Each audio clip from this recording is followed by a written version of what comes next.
슬슬 이제 암호화폐들의 통화들이 수면 위로 점점 올라오려고 하고 있습니다.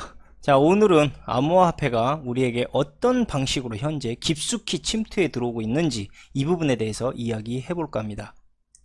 현재 네이버의 일본 자회사인 라인이 가상통화 링크라는 코인을 발행을 해서 라인 서비스 활동에 대한 보상으로 이것을 활용할 것이다 라는 이런 뉴스가 나오고 있는데, 사실상 저 가상통화 링크와 암호화폐는 거의 차이가 없습니다. 똑같습니다. 그런데 이놈들이 뭔가 있어 보인 척 하려고 암호화폐라고 명칭을 변경한 것 뿐이다.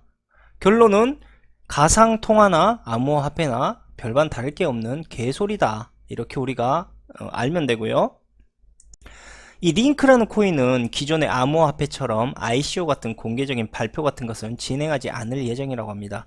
특히 이 특징적인 게 뭐냐면, 라인의 자체 개발 블록체인 네트워크인 링크체인이라는 블록체인 구축을 기반으로 바로 이 가상통화폐인 링크코인을 발행하고 있다는 겁니다.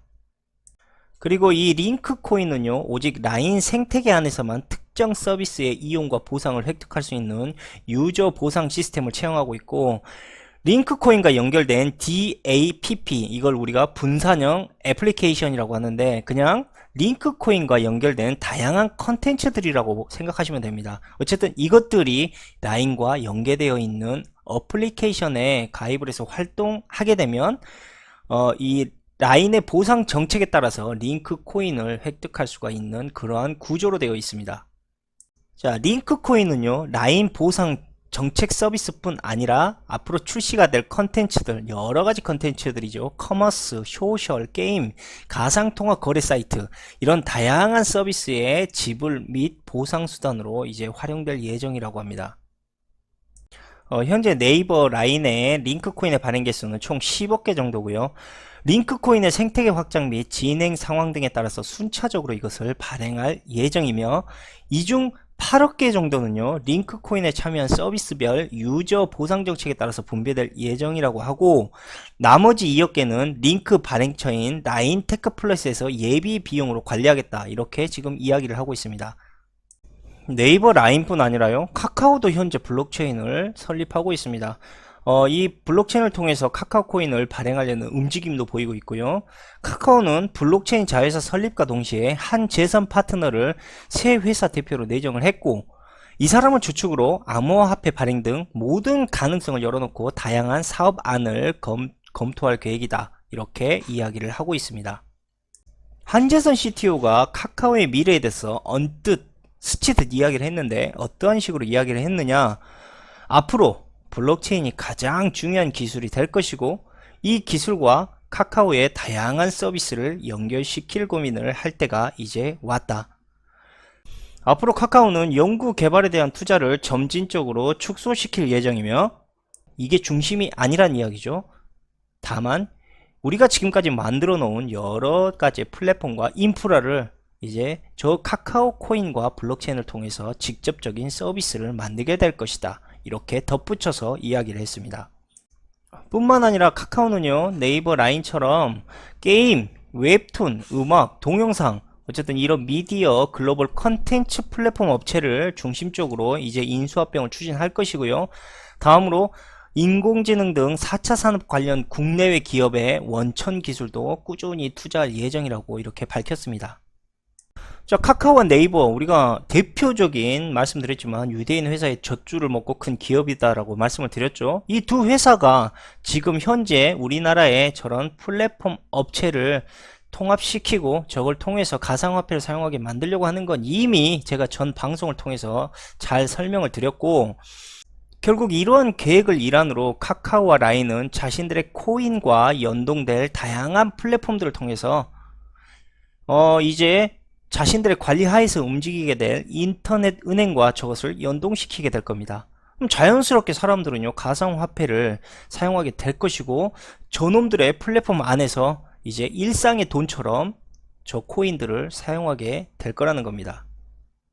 좀 더 글로벌하게 말씀드리면, 현재 카카오와 라인보다도 훨씬 먼저 움직였던 스타벅스와 아마존, 뭐 대표적인 두 회사만 이야기할게요. 더 많지만 이놈들은 옛날부터 벌써 블록체인 기술에 대해서 흥미를 가지고 있었고, 이걸 통해서 가상화폐를 만들고 다양한 컨텐츠들을 연결시켜서 자신들의 사업에 대한 확장을 통합시키기 위한 이러한 계획을 염두에 두고 있었다는 것을 우리가 잊어서는 안 됩니다.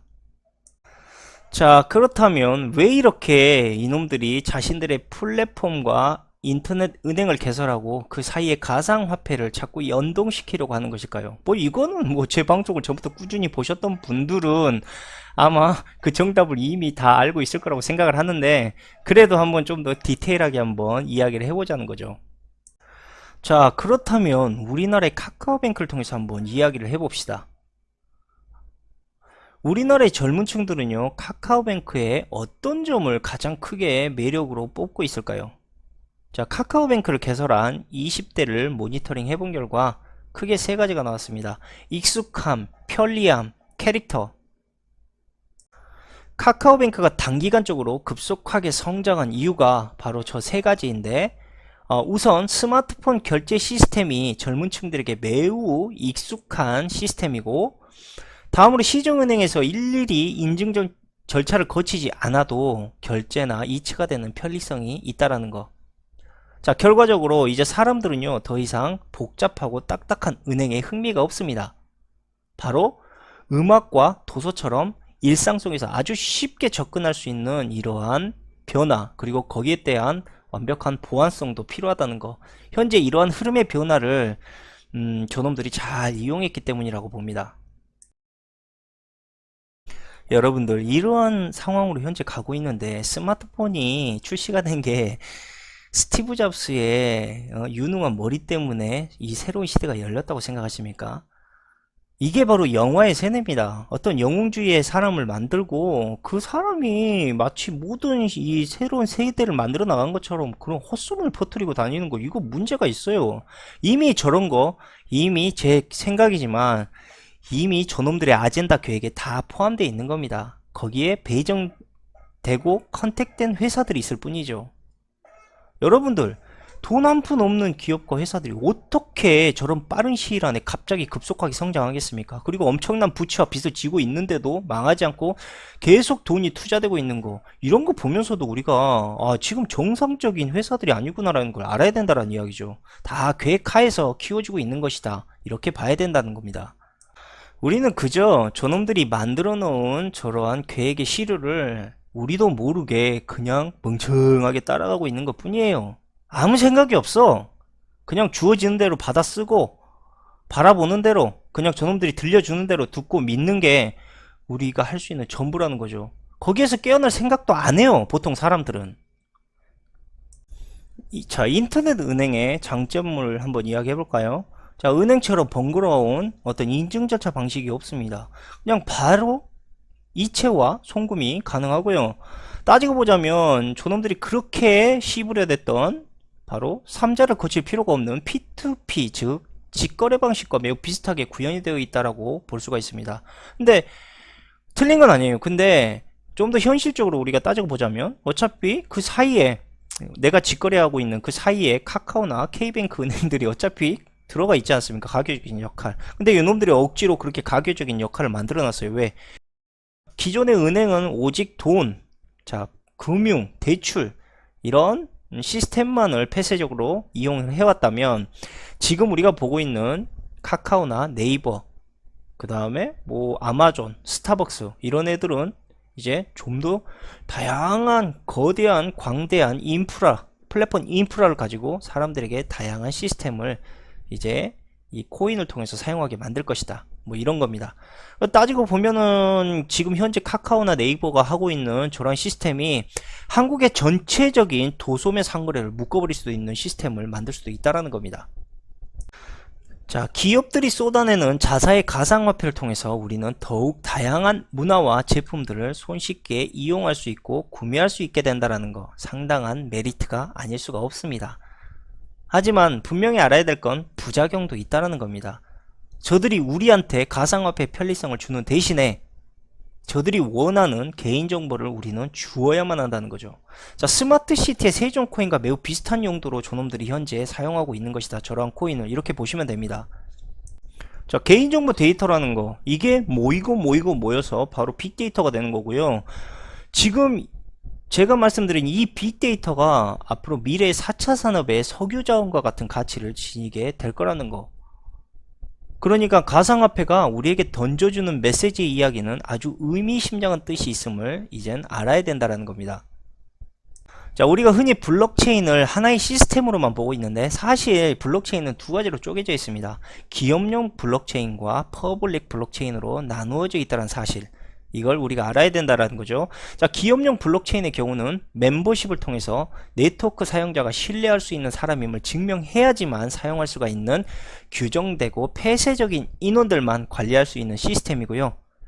더욱이 암호화폐를 통한 블록체인의 구축 프로세서가 없는 경우가 대부분입니다. 그래서 기업용 블록체인은 암호화폐와는 전혀 관련이 없는 이러한 블록체인이다라고 보시면 되고, 반면에 이 비트코인으로 대표되고 있는 퍼블릭 블록체인은 누구나 제한 없이 참여가 가능한 그런 블록체인이고요. 자유로운 참여 보장을 위해서 더욱이나 익명성까지도 갖췄습니다.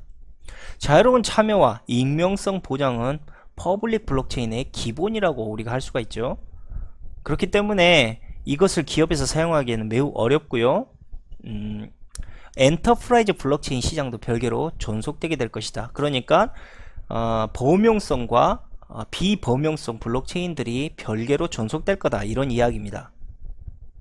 과거에 유시민 작가와 코빗의 김준하 대표가 토론 중에 유시민 작가가 이랬지 않습니까? 암호화폐 없이 블록체인을 형성할 수 있다. 근데 왜 암호화폐와 블록체인을 자꾸 연결시키느냐, 이러한 이야기를 했는데, 이 이야기를 듣고 급구 정색을 했던 김진아 대표의 이러한 의견이 잘못된 것임을 우리가 알 수가 있죠. 자, 블록체인은 다시 한번 말씀드리지만 암호화폐가 없어도 형성될 수 있다는 걸 우리가 알아야 합니다.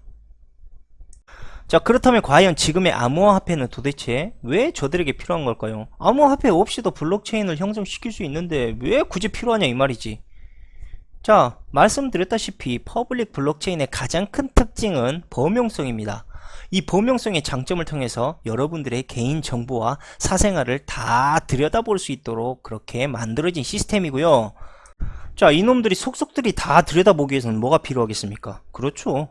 지금의 카카오와 네이버 같은 생활 밀착형 플랫폼 기업을 저 호로새끼들이 이용을 해서 여러분들의 정보와 데이터를 가져오기 위한 이런 계획의 일환을 충실히 실행 중이다라는 걸 이제 우리가 알 수가 있는 겁니다.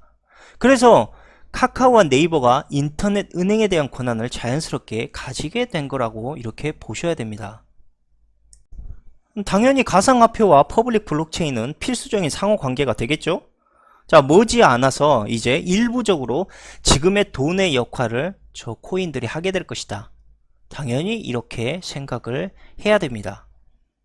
자, 그런데 한 가지 재미있는 사실은 왜 제가 돈의 부분적인 역할을 저 코인들이 하게 될 것이다 라고 이야기했을까요? 아니, 전부 다 코인으로 바꾸면 되는 거 아닙니까? 근데 왜 부분적으로 하게 될 것이다 라고 이야기를 한 것 같습니까? 자, 간단합니다. 가상화폐는요, 지금의 돈처럼 통화량을 조정할 수가 없어요. 즉 양적 완화와 양적 축소를 단행할 수가 없고요. 더욱이 신뢰성이나 공신력이 매우 떨어집니다. 또한 채굴의 수량이 한정되어 있고 종류가 너무 다양하고 가치의 변동성이 심합니다. 결국 이러한 시스템을 우리가 보완하기 전까지는 돈의 역할로 진행하기가 매우 어렵다라는 이야기가 되겠죠. 저 보완점을 당장에 해결하기에는 매우 어렵고요. 현재 글로벌 경제에 지탱하고 있는 이 달러의 종이돈, 이 역할의 용도로는 아직까지 대체할 수가 없다라는 거죠. 그래서 저 새끼들이 대가리를 굴려서 생각을 한 거죠. 야, 이것을 어떻게 우리가 돈으로 좀 적용하고 싶은데 돈으로 적용할 수 있는 생각 그런 거 없냐? 이렇게 생각을 해서 보완한 것이 바로 지금의 카카오와 네이버, 스타벅스, 아마존이 시행하고 있는 것처럼 자사의 플랫폼 인프라에서 그 돈의 역할을 시행할 수만 있다면 지금의 암호화폐와는 전혀 다른 가치성과 안전성을 지니게 될 것이라는 것을 이 새끼들이 알게 된 겁니다. 그리고 이것을 이제 지금보다 훨씬 더 밀접하게 생활 밀착형 서비스로 자리매김하게 만들게 된다면 이것은 자연스럽게 돈의 역할을 하게 될 것입니다. 생각을 한번 해봅시다. 이미 여러분들은 카카오뱅크 같은 인터넷 은행이 나오기 전부터 이미 가상화폐 사용하고 있었다니까. 예? 종이돈과 가상화폐 사이에서 뭐가 있었습니까? 신용카드가 있었잖아요. 그리고 통장을 통해서 우리가 숫자로만 찍찍 찍어가지고 이거 너 돈 준 거야 라고 이 새끼들이 개 사기도 치고 이런 사기꾼 짓거리 이미 우리 그전부터 이미 그 새끼들이 만들어 놓은 생태계 안에서 놀고 있었다고. 그리고 그 시스템의 기반으로 인터넷 은행과 그 다음에 저기 뭡니까 스마트폰의 사용법 이미 다 우리 교육 받아오면서 살아왔어요. 그리고 그게 이렇게 계획의 일환으로서 우리가 교육받은 거를 충실히 현재 저놈들의 계획에 통해서 우리가 사용하고 있는 것이다. 뭐 이렇게 저는 생각을 하고 이제 저 새끼들이 만들어 놓은 저런 이제 인터넷 은행과 그 다음에 소셜 커머스 이런 기업들이 그러니까 알리바바, 쿠팡, 티몬, 아마존, 라쿠텐 이런 기업들이 이제 인터넷 은행과 연결되는 즉시 여러분들은 이제 골치 아픈 신용카드 더 이상 쓸 필요 없어요. 그리고 결제 프로그램 뭐지 그거 액티브엑스 그 지랄 같은 거 안 깔아도 돼요. 그냥 아주 쉽게 스마트폰으로 결제해버리고 물건을 구매하게 된다는 겁니다. 그리고 이런 편리성을 통해서 여러분들은 저것을 자연스럽게 사용할 수밖에 없고 저놈들은 여러분들의 소중한 데이터를 대신에 받아가는 것이고 그걸 통해서 여러분들이 무엇을 좋아하는지 어떤 색을 좋아하는지 어디가 아픈지 무슨 약을 먹는지 이 모든 시스템을 다 정보를 받아가겠죠. 자, 그렇다면 지금의 자영업자들 어떻게 보십니까? 이런 시스템으로 흘러가고 있는데 자영업자들이 필요하다고 보십니까? 자영업자 필요 없어요 이제 더 이상. 예? 앞으로 소셜 커머스 기업들이 총알 배송 시스템이나 드론을 통해서 여러분들의 물건들을 다 갖다 줄 건데 지금 자영업자들 어떻게 오프라인 자영업자들 어떻게 살아남겠습니까? 그래서 필요 없는 거 지금 없애버리는 겁니다. 제가 봤을 때는. 그리고 자신들이 필요하거나 자신들이 조력할 수 있는 이러한 통합 시스템의 기업들만 선정을 해서 이제 여러분들의 물건들을 그놈들이 다 퍼다 날르고 여러분들한테 갖다 줄 거예요. 그래 박살 내야지. 그러니까 무슨 의미가 있어. 그 다음에 편의점도 이제 더 이상 무인 편의점 들어섰는데 여러분들 계속 사용하라고 무인 편의점 시스템 뭐 놔둘 거예요? 아니라고. 그러니까 어떠한 새로운 산업이 들어오기 시작하면서 이 산업에 대한 체질이 바뀌어야 됩니다. 그리고 그 희생양들은 바로 여러분들이에요. 무슨 이야기인지 아시겠죠? 그냥 여러분들은 새로운 시대를 위해서 물갈이 되는 존재들이란 이야기입니다. 자, 지금의 문재인 정부 어떻습니까? 자, 대기업 조직을 하고 있죠. 뭐 현대, 삼성 뭐 할 거 없이 막 조자되고 있죠. 근데 이거 쇼입니다. 쇼. 제가 생각했을 땐 그냥 쇼예요. 대기업 조직이 쇼를 하면서 여러분들 비위를 맞춰주는 겁니다. 예? 그리고 그 뒤로는 뭘 하고 있습니까? 4차 산업에 필요한 신생 대기업들을 암암리에 키워주고 있지 않습니까? 시간이 지나서 보십시오. 언제 그러냐는 듯이 다시 오늘 말씀드린 저러한 기업들이 여러분들을 쫓아낸 여러분들의 자리를 메꾸고요. 소셜 커머스 시스템을 통해서 여러분들의 일자리를 뺏고 그 빈자리의 시장을 저놈들이 독점하게 될 겁니다. 그리고 지금 보시는 바와 같이 여러분들에게 굶어 죽지 않을 정도의 보상을 유지해 줄 겁니다. 당연히 여러분들에게 돈 벌 기회가 점점 없어져요. 대한민국의 빈부격차 더욱더 나락으로 떨어지게 될 겁니다. 자, 여기에서 보시면 이런 내용이 나옵니다. 카카오코인 은행과 같은 거래 중개자가 없으니 수수료 비용이 줄게 되고 이용자는 더 저렴한 가격에 카카오 콘텐츠를 이용할 수가 있다. 이용자 증가로 코인 유통량이 늘면 막대한 자금을 추가 확보하는 선순환으로 이것을 만들 수도 있고 더욱이 암호화폐는 전 세계 어디서나 유통이 되기 때문에 글로벌 사업 확장에도 유리하다. 저 내용을 지금 자영업자 한번 연결시켜 보십시오. 자영업자가 어디 삐집고 들어갈 데가 어디 있습니까? 저 내용 자체는 저 새끼들이 지들이 저 시장을 독점해서 싼 가격에 컨텐츠를 이용하게 만들고 오프라인을 이용하고 있는 자영업자들에게는 아무런 혜택을 주지 않겠다는 이야기랑 마찬가지입니다. 여러분들이 지금 하고 있는 지금 이 사업 시스템과 저놈들이 계획하고 있는 시스템에서는 벌써 엄청난 격차 차이가 나고 있다고요. 왜 그냥 이재용 회장이 매 맞는 척 여러분들에게 쇼를 보여줍니다. 그리고 모든 관심사가 다 그쪽으로 몰리겠죠. 그 틈에 오늘 제가 말씀드린 저런 계획들을 저 새끼들이 조용히 암암리에 꾸준히 진행하고 있었다라는 거 반드시 우리가 봐야 됩니다.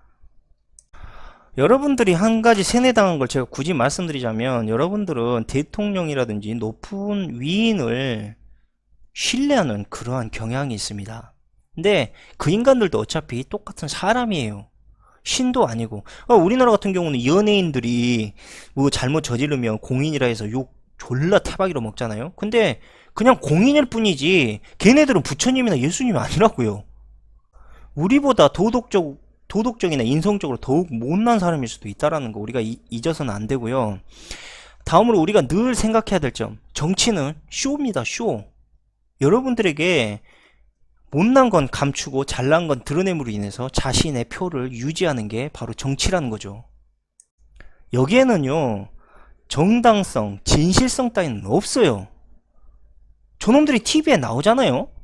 수없이 저놈들의 얼굴을 찍는 놈들이 누굽니까? 기자들입니다. 예? 저런 분위기에서 무슨 진정성, 진실성이 나오겠습니까? 저것들은요, 정치인이 아니에요. 그냥 연예인이지. 여러분들의 표만 얻기 위해서라면요, 언제든 천의 만의 얼굴로 변할 수 있는 자들이 바로 정치인들입니다.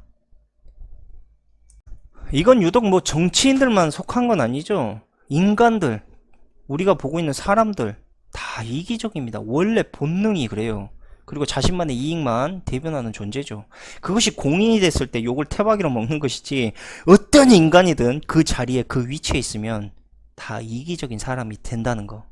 이건요, 인간이 최초로 창조된 이래 가장 태초적으로 우리가 가지고 있는 본능이라고 할 수가 있습니다. 그래서 이기적인 사람을 욕할 게 아니고요, 우리가 원래 사람은 이기적이다라는 것을 망각하고 사는 우리 자신에게 이것을 되물어야 되는 문제입니다.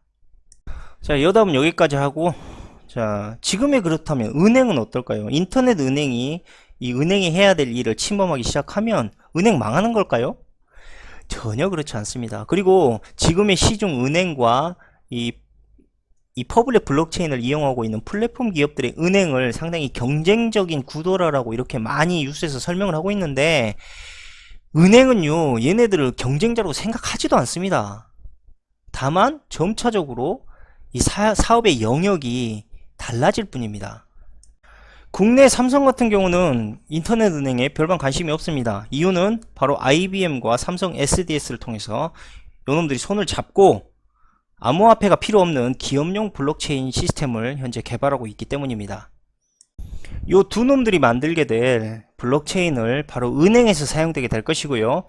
은행은 이 블록체인을 통해서 방대한 양의 거래 방식을 개선시킬 것이고, 은밀하게 움직이는 자금 세탁이나 검은 돈의 추적에도 사용될 것이고요.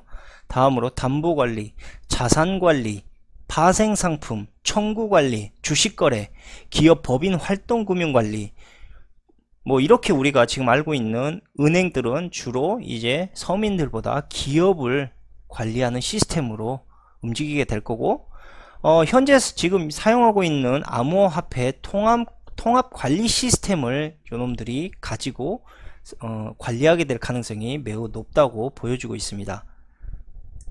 그리고 은행에서 새롭게 선보이게 될 가상화폐들 역시 기업과 연동되는 폐쇄적 가상화폐가 될 가능성이 매우 높다라는 겁니다. 그러니까 퍼블릭 블록체인을 이용한 시스템은 아까 말씀드렸다시피 카카오와 네이버 같은 이런 생활 밀착형 플랫폼 기업이 가져가고, 기업용 블록체인 같은 경우는 은행에서 그것을 관리하고 기업을 그 시스템을 통해서 관리하는 쪽으로 흘러가게 될 거라는 것을 우리가 예측할 수가 있다라는 거죠. 그리고 한 가지 더 말씀드리고 싶은 것은 바로 이 은산분리 규제 완화 정책인데, 은산분리 규제 완화는 지금 인터넷 은행과 상당히 깊은 관련이 있다는 건 아시죠? 자, 앞서 말씀드린 플랫폼 가상화폐 활성화를 만들기 위해서 일단 기업이 인터넷 은행에 투자할 수 있는 권한이 늘어나야 된다는 겁니다. 이러한 권한을 통해서 현재 예금과 단순한 개인 여신뿐 아니라 개인 대출의 꽃이라 할 수 있는 부동산 대출이나 신용카드에 대한 권한을 저들이 이제 제공하게 될 거고, 사람들은 은행의 대출보다 대출의 문턱이 더 낮아지고 수수료도 더 저렴한 인터넷 은행을 이용하게 될 것입니다. 이 말이 결국 뭐겠습니까? 앞으로 인터넷 은행을 통해서 빚낼 놈들이 더 늘어나게 될 것이다 라는 건 뭐 자명한 사실이 되겠죠. 그리고 그걸 또 의도하는 거예요. 그렇게 함으로 인해서 여러분들 빚잔치를 통해서 여러분들은 결국 가상화폐를 돈으로 인정할 수밖에 없는 시스템을 지금 만들어가고 있다, 이번 정부가. 저는 이렇게 생각을 하고 있고, 은산분리의 규제 완화는요, 이 상당히 진보적인 시행 정책이다, 이렇게 할 수가 있습니다. 그러나 반대로 기업이 금융권의 참여 규제를 직간접적으로 완화시켜버리는 정책이기 때문에 권한을 준다는 거죠, 기업에. 그렇기 때문에 자칫하면 은행이 기업과 재벌의 호주머니로 전략할 수 있다라는 이러한 위험성도 동시에 존재하고 있습니다. 결국 은산분리 규제 완화를 어느 정도 선에 맞춰야 하는지가 일단 관건이 되겠죠. 이건 제 생각인데, 일단 은산분리 규제 완화는 이 보이지 않는 이 검은 손들, 제가 말씀드렸던 거대 자본가들의 이러한 흐름에 의해서 이 문정부를 통해서 얘네들이 이 가상화폐에 대한 활용성을 극대화시키기 위한 방법을 지금 추진하고 있는 것이다 라고 밖에 볼 수가 없고, 이 가상화폐가 우리의 실생활에 더욱더 깊숙이 속속히 사용되어지기를 원한다, 이러한 것들을 바로 이 표현하고 있는 것이 아닌가, 이렇게 예측을 하고요.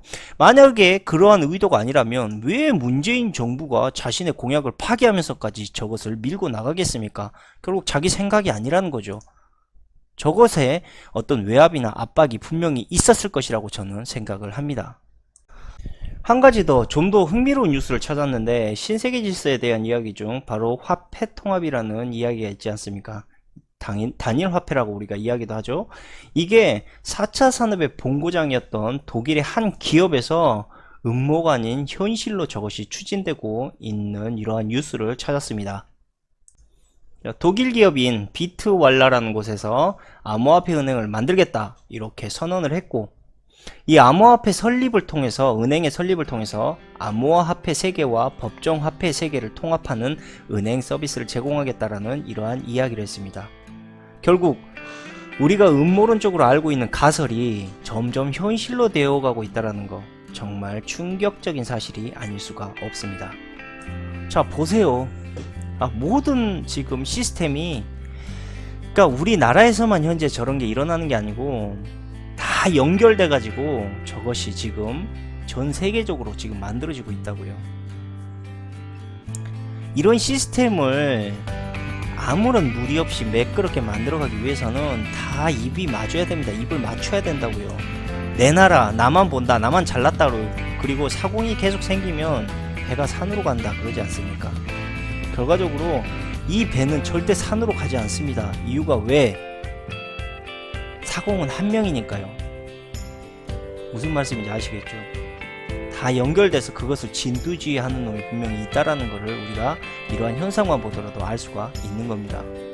자, 오늘 방송을 끝으로 우리가 뭐 암호화폐, 가상화폐라고 이렇게 구분되어서 부르기도 하죠. 막 결국은 암호화폐나 가상화폐나 뭐 지들 그냥 그냥 뭐 대우해달라고 그냥 하는 용도밖에 안 돼. 저렇게 무슨 화폐라고, 이건 게.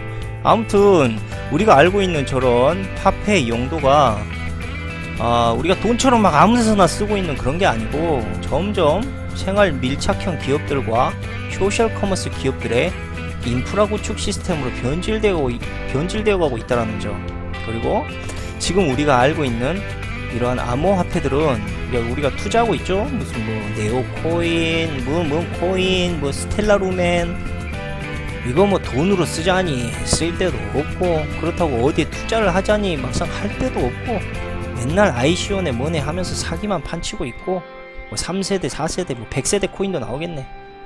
결국 제가 드리고 싶은 말씀은, 비트코인 같은 파생 상품이나 새로운 투자를 유도할 수 있는 코인 이외에는요, 앞으로 저런 투자들 매우 유의하셔야 된다는 거 이번 방송을 통해서 말씀을 드리고, 잘못하면요 똥 닦는 휴지보다 못한 그러한 코인으로 전략할 수 있다는 거, 이러한 우려의 말씀을 남기면서 오늘 방송은 여기에서 마치도록 하겠습니다.